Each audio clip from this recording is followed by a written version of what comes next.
This is Democracy Now! I'm Mimi Goodman. Heavy fighting is continuing in the eastern part of Ukraine as Russia attempts to seize the entire Donbas region where fighting began in 2014. Ukrainian President Volodymyr Zelensky has accused Russia of turning towns and cities in the region to ashes. Some of the heaviest attacks are occurring in two cities that remained under Ukrainian control, Severodonetsk and Lysychansk. The mayor of Severodonetsk said 60% of the city's homes have been destroyed. Last week, Democracy Now! Spoke to independent journalist Billy Nessen in Severodonetsk. During the interview, a Russian shell hit the building located next to where Billy was standing. There have been foreign fighters here, but I think a lot of them are, well, from what I hear from Ukrainians, not very effective ones. There are probably some, you know, it's mostly not ex-special forces.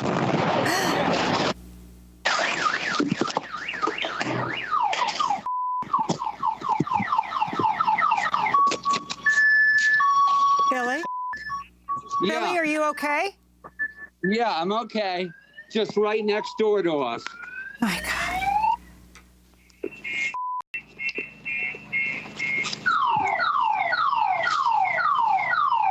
That landed right here.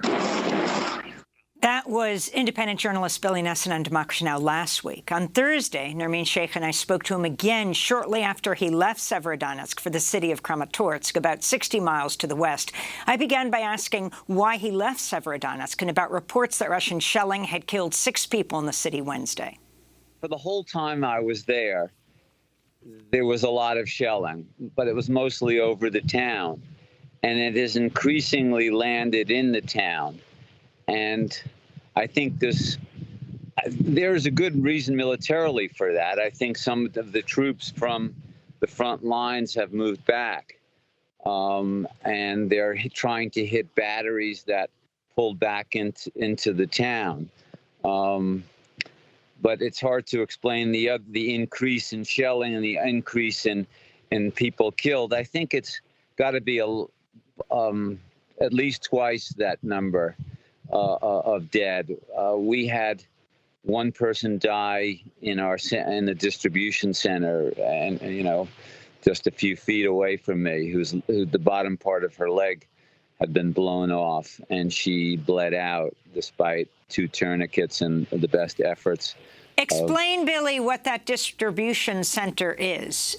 Take us back there, where we first interviewed you.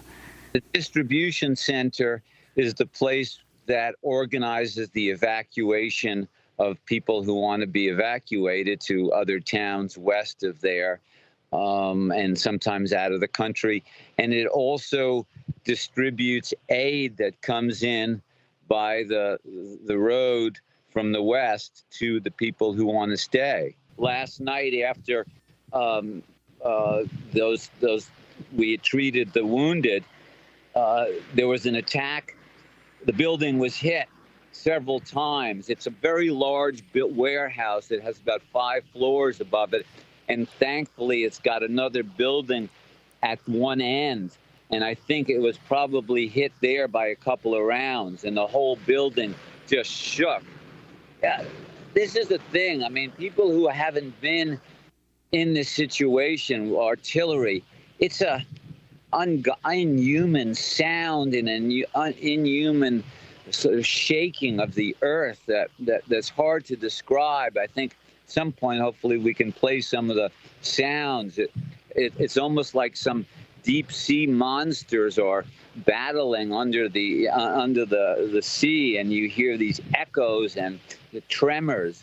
And we gathered the electricity.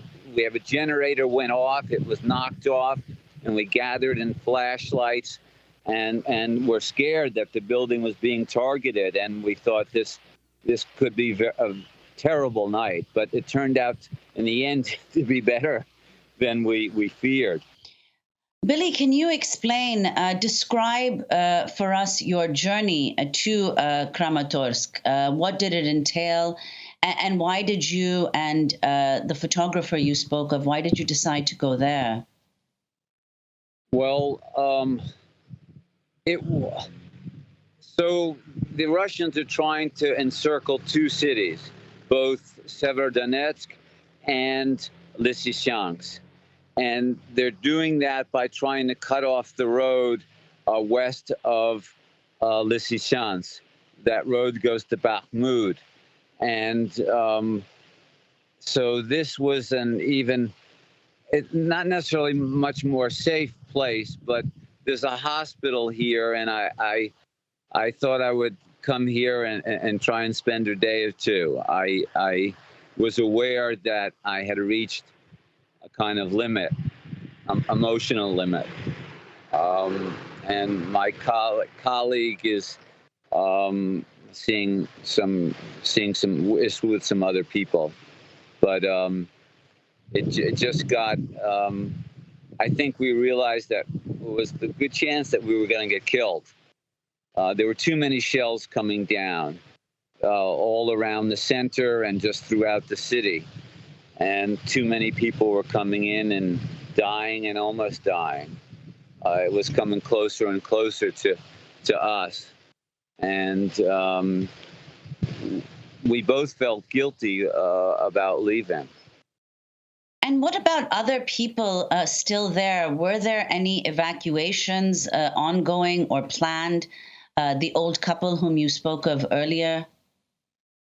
Yeah, listen, people are hesitant to leave. That's the tough thing. Despite the war, people are scared to go away. They don't know. Often these people have never been anywhere outside their city. It's starting to rain here, so I'm going to satisfy Amy and put on my helmet. There it is, folks. So they're going to try and be more evacuations, but the road even out of Severodonetsk might have been cut already.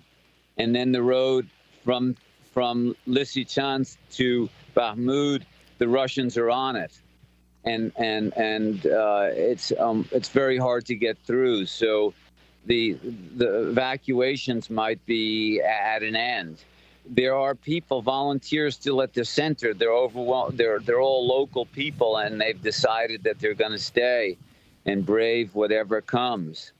How do people communicate with each other from city to city, Billy? What means of communication, internet is there? And in the last few days, have you seen a qualitative, I mean, this is in Severodonetsk, but a massive increase in the shelling? And take us from the significance of Luhansk to Donetsk, these two areas, and to Kramatorsk, and what it means in this battle. Well, I think that the shelling has not necessarily increased. It's just drawn closer and closer, and there's a Russian presence in Severodonetsk, and a sense that they can take it, and that they can take Lysychansk, which I hadn't heard before. And I think there's, a movement to withdraw. This is it's going to be a very big blow, I think, to some of the morale of the people here and to the troops. And I think it'll be a big propaganda victory for Russia. And I think it's especially dangerous in that it will begin to affect the politics and the support in the West, in the United States. As this war extends over time, it's inevitable that it drops from being the primary issue for American and European politics. I think it's dropped down a notch already, and I think things like this will begin to pressure or see politicians saying, well, maybe we need to negotiate with Russia, with Putin. Maybe Ukraine has to give up something. That's not how Ukrainians feel. But I think there's an awareness there that this is a danger. Where do you head from here, Billy? From Kramatorsk? I'm just going to give it a good think a couple of days here. I'm going to stay in this hospital for a couple of days and have a good cry. You know, when you come out of these things, I've been there for a month. It's like you come out, even though this is still a war zone, that was beyond, you know, I'd experienced something similar when I was with the guerrillas in Aceh, which is daily battles with the Indonesian military and quite scary. But it's like you're coming from a different world, and the emotions on the way here or just earlier, I began to have that cry, and I became aware that I had really pushed down my fear and the pain